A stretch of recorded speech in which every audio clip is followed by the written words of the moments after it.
एक समय की बात है, एक छोटे से गांव में एक किसान अपने परिवार के साथ रहता था। गर्मी का मौसम बहुत ही भीषण था और कई महीनों से एक बूंद भी बारिश नहीं हुई थी। सूखे की वजह से फसलें सूख रही थी और पूरा गांव बहुत परेशान था। लोग धीरे धीरे अपनी उम्मीद खो रहे थे। एक दिन गांव के सभी लोगों ने मिलकर भगवान से प्रार्थना करने का फैसला किया। सभी ने अपने अपने घरों में प्रार्थना करने के लिए एक निश्चित समय तय किया। जब वो समय आया तो किसान अपनी पत्नी और उसकी 6 साल की बेटी के साथ हाथ जोड़कर और कांपते हुए स्वर में एक साथ बैठकर प्रार्थना की। किसान ने प्रार्थना की, हे भगवान, मैंने सुना है कि आप अपने बच्चों की पुकार सुनते हैं। हमारी फसलें सूख रही है, कृपया जल्द ही बारिश भेजे ताकि हम जीवित रह सके। उसकी पत्नी ने चुपचाप प्रार्थना की।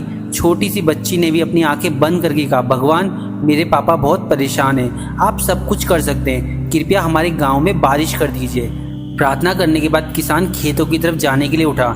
जैसे ही वो बाहर निकला, उसकी बेटी ने पूछा, पिताजी आप कहाँ जा रहे हैं? उसने जवाब दिया, मैं कुछ काम करने खेत पर जा रहा हूँ। वो लड़की जल्दी से अंदर गई और एक छाता लेकर वापस आई।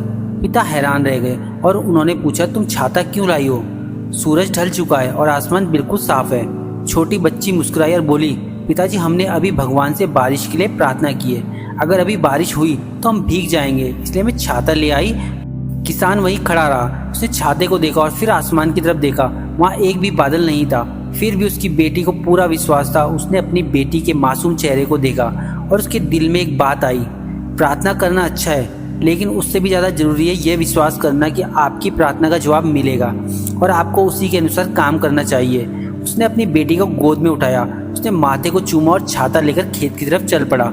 उस रात बारिश हुई और ऐसी वैसी नहीं, बल्कि मूसलाधार बारिश हुई, जैसे पहले कभी नहीं हुई थी। ये कहानी हमें विश्वास का असली अर्थ सिखाती है।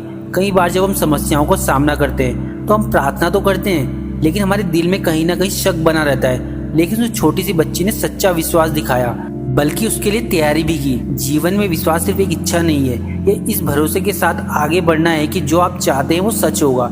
बिना विश्वास के हम जल्दी हार मान लेते हैं, लेकिन विश्वास के साथ हम हर परिस्थिति में आगे बढ़ सकते हैं। इसलिए याद रखें, अपने लक्ष्यों का विश्वास करें, अपनी प्रार्थनाओं पर विश्वास रखें और खुद पर विश्वास रखें, क्योंकि कभी कभी बारिश सिर्फ बादलों से नहीं, बल्कि आपके अपने